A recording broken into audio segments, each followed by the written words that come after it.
This video is only for information purpose. Investment से पहले financial adviser से ज़रूर एडवाइस लेनी चाहिए। तो आज हम लोग समझने वाले हैं एसआईपी बनाम लमसम, यानी कि अगर आप लोग म्यूचुअल फंड में निवेश करने के बारे में सोच रहे हो तो एसआईपी में अगर आप लोग निवेश करते हो या फिर लमसम में निवेश करते हो तो कहाँ पर आप लोगों का फंड ज़्यादा बनने वाला है। एग्जाम्पल के जरिए हम यहाँ पर समझेंगे।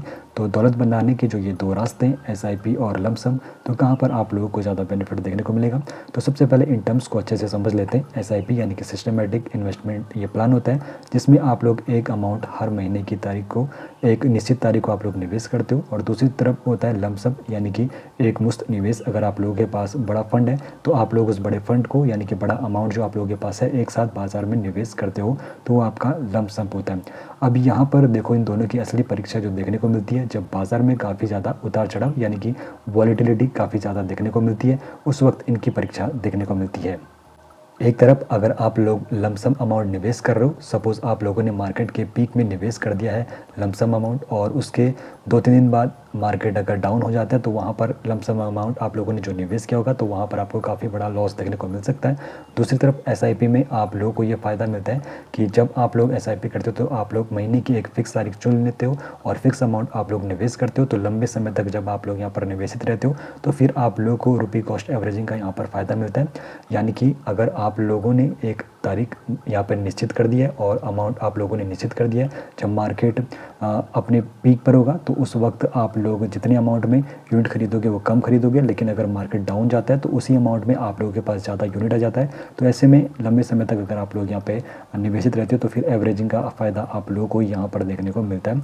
अब यहाँ पर ये तो आप लोगों ने दोनों टर्म्स के बारे में सुन लिया। अब यहाँ पर बात कर लेते हैं पैसों की। तो 10 साल के लिए हम यहाँ पे कंपैरिजन करेंगे। 10 साल तक अगर आप लोग एसआईपी और लमसम के जरिए निवेश करते हो तो फिर आप लोगों का कितना रिटर्न बनने वाला है।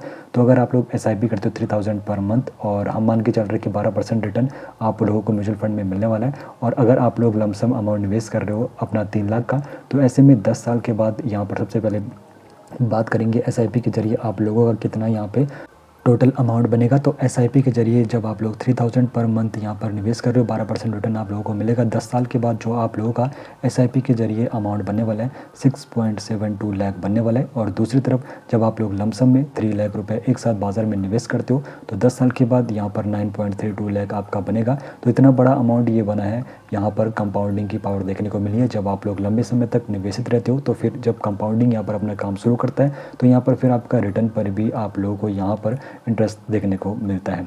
अब यहाँ पर जो भी आप लोगों का इंटरेस्ट है, इंटरेस्ट पर आप लोगों को इंटरेस्ट देखने को मिलता है। कंपाउंडिंग की ये पावर है।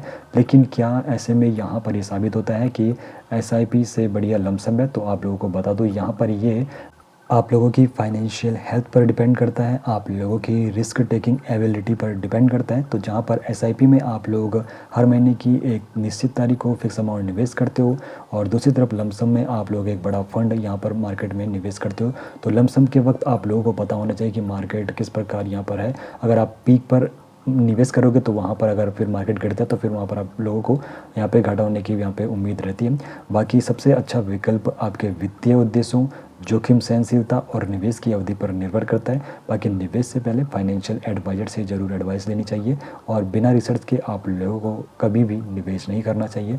अब एक सवाल आप लोगों के लिए छोड़ देते हैं, तो आपकी इस वित्तीय यात्रा के लिए कौन सा रास्ता सही रहने वाला है? दोनों मैंने आप लोगों को बता दिया है, एसआईपी और लमसम। तो आपके हिसाब से कौन सा बेहतर रहेगा?